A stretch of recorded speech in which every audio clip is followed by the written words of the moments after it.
Hey Journey students, Jadner here, and I am the Student Ministry Director at The Journey. This week we are continuing and actually finishing our series, Real Friends. Let's get after it.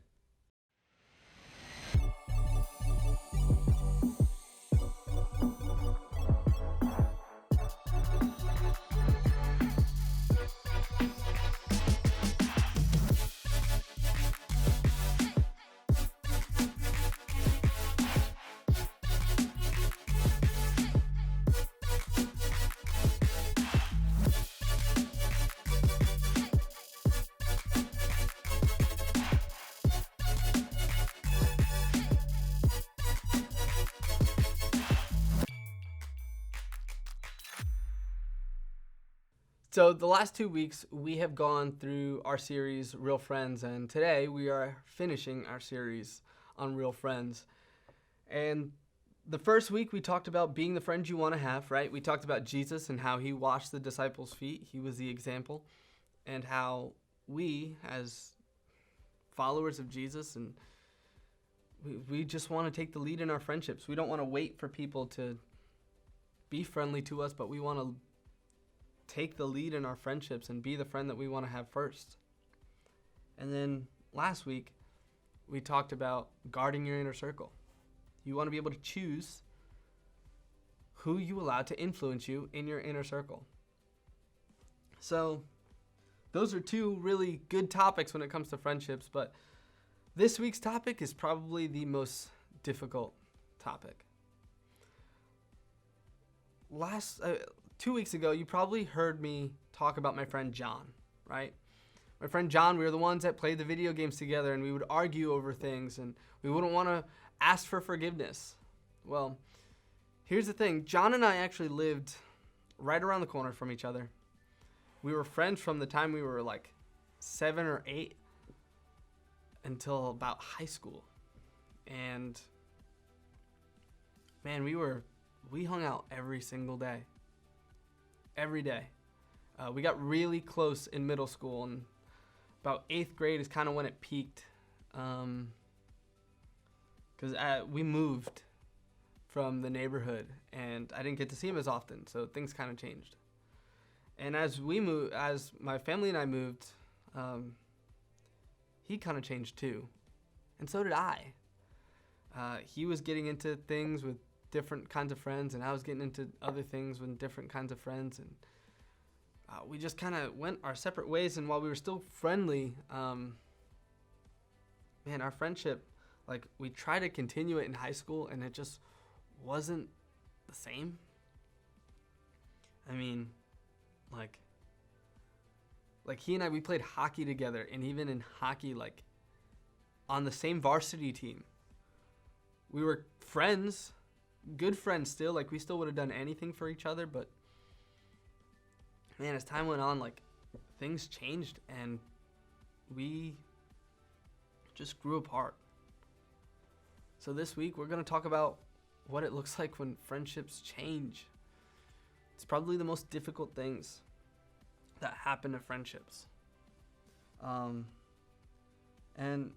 here's the thing. Sometimes, like, the reason friendships change aren't really that big of a deal, right? Or not that they're not a big deal, but it's not like something that's difficult when that causes that, right? So it could be like me and John were I moved from the area, so I mean, we just couldn't hang out as often. Or sometimes, like, you change schools, or your interests changed, or your schedules changed. And changes like that can be easier because, there's nothing really that affected it that were in your control. But other times, it's not so cut and dry. So maybe you had a friend that had a different opinion on something than you, and you guys just butted heads on behaviors and choices that either you were making or they were making. Maybe you had a friend that hurt you with their actions or their words. Maybe you had a friend who started walking a different path, and it was just one that you wanted nothing to do with. See, many friendships will last a season. And you will all experience this at some point in your life. See, having a friendship end is a totally normal thing. And what's important for us is we have to learn how to deal with those friendship changes. So, we're going to look at a story today in the book of Acts. And in the book of Acts, we hear about these three guys, Paul, Barnabas, and John Mark. And we see kind of what goes on in their friendship. And it kind of sets a little bit of a groundwork for us, right? So it's in Acts chapter 15, verses 36 through 38. It says this. It says, "Sometime later, Paul said to Barnabas, 'Let us go back and visit the believers in all the towns where we preach the word of the Lord and see how they are doing.'" So Paul and Barnabas, they planted all these churches in these different areas, and Paul wants to go back and just like double back with them, like, "Hey, how are you guys doing?" Right? And Barnabas wanted to take John, also called Mark, but Paul did not think it was wise to take them because he had deserted them. He had left them in Pamphylia and had not continued with them in the work. So here's Barnabas, who wanted to take his cousin, John Mark, with them, but Paul was hurt because John Mark had ditched them in Pamphylia. So you can kind of understand where Paul's coming from, but you can kind of also understand where Barnabas is coming from. Like, it's his cousin. So what happened? So they started to talk. They had such a sharp disagreement. Acts 15, 39 through 41 now says they had such a sharp disagreement that they, Paul and Barnabas, parted company. So they left each other. Barnabas took Mark and sailed for Cyprus, and Paul chose Silas and left. Commended by the believers of the grace of the Lord, he went through Syria and Cilicia, strengthening the churches. So here's the thing. John Mark, and here's the thing, John Mark is not like some like jerk, right? He might have made a mistake, right?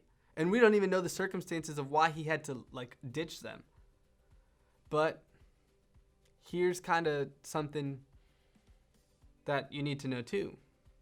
This is actually the Mark that wrote the Gospel of Mark, right? So you're talking about Paul, who wrote so much of the New Testament, Mark that actually wrote a gospel that is in the Bible right now, and then you have Barnabas, who is like one of the like main like givers financially to the church at the time. And they split ways. Like, these are like three of the church heavyweights, right? Like, these are like the top guys, and they split off in their friendship and go in different directions. But here's the thing, their friendship changed, but their mission didn't. So what I want to share with you today is you can be friendly without being friends. You can be friendly without being friends. You don't have to stop being friendly with somebody because you have a disagreement with them, or because you don't get along with them, or because you felt like they ditched you, or because you felt like they betrayed you, or because you felt like they hurt you. You can choose to not do that. You can be friendly without being friends. See, Paul and Barnabas didn't let their argument in their friendship just distract them from the mission, right? So they continued to go to the churches. They continued strengthening the churches. They continued doing what God had called them to do. They had a lot to do. They had strong reputations, and even through this disagreement and through this argument, which is really cool that it's in the Bible, because sometimes we see these guys as so perfect. Even through this disagreement and this argument, God still used them, strengthening the churches. They still had strong reputations, and that's because they protected their reputations by being friendly without being friends. So just because like a friendship ended now doesn't mean like it ruins everything in the past. So here's the thing, friendships are complex, and the means for like them actually ending can be really, really complicated. So what we want you to do is when those friendships end, we want you to show respect and kindness. And even though it's difficult, we're going to ask you to do that because that's what God's called you to do. We want you to be friendly without being friends. So what does that look like? Especially when someone's hurt you, right? When someone's hurt you. So what you do is you choose what you think about the other person, right? Here's the thing. Sometimes, like, we think that everybody's out to get us, or that whenever something happens to us that's wrong, like that, just something's out to get us, right? But that's not really ever the truth. I'm going to ask you, as followers of Jesus, as Journey students, I want to ask you, when a friend wrongs you and a friendship ends, even in our group, I'm going to ask you to give that friend the benefit of the doubt. And not in the sense of, like, you become friends with them again, but I want you to choose to think the best of them in every situation. Let's look at Paul and Mark and Barnabas. We have no idea why Mark ditched them. We have no idea what happened. He could have been really tired of Paul and said, I'm done with this guy, and walked away. Or they could have been something that happened with his family back home, so he had to leave. We don't get that context. But it doesn't change the fact that Paul was hurt. And sometimes that happens with you too. You don't know why friends hurt you. You don't know why they did what they did. And sometimes things can be so bad, it's really hard to give them the benefit of the doubt. But we're going to ask you to think the best of those friends. Those people that you used to trust, those people that you used to love.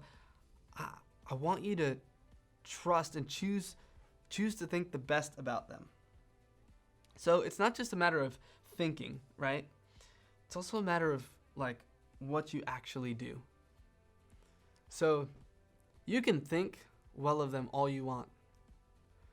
But if you speak poorly of them when they're not there or to other people, if you tell people how much you don't like them or how much they hurt you all the time, if you just continue to share of just the dysfunction of your friendship and how it ended and what happened and how terrible it was, man, like, there's times to do that. There's times to share that stuff.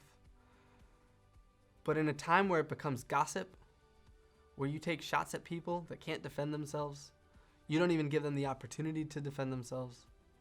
No matter what you think, no matter how much in the wrong they may be, you're not doing what God's called you to do. You can be friendly without being friends. We're going to ask you, choose to think the best and choose to do the best.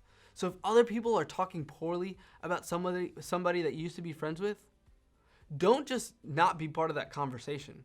Don't be guilty by association the way I was with the story that I shared last week. But put an end to it. Say, hey, we shouldn't go any further because that's gossiping and that's not okay. Right? There's so many opportunities for you to do that, and we're going to ask you to. I promise you, your life will change for the better. Yes, sometimes it feels great to get your anger off your chest. But the truth is, you will feel even better when you learn to live peaceably with everyone. So, as we wrap up this series, I really want to encourage you to think about all of your friendships. Think about yourself. Think about how you can be a better friend. Think about your inner circle. Think about who you allow to influence you. And think about either who you need to stop being friends with or who you've already stopped being friends or even friendly with that you need to probably treat better and do better with. It's okay to admit you're wrong. And I want to say that too. If you've gone too far, it's okay to ask them for forgiveness. It's okay to talk to them about it. That doesn't mean being friends. It just means being friendly. So it may not be easy, but I promise the more steps you take toward becoming and surrounding yourself with real friends, the better your friendships will be. Like we've been saying all series, your friends will determine the quality and the direction of your life.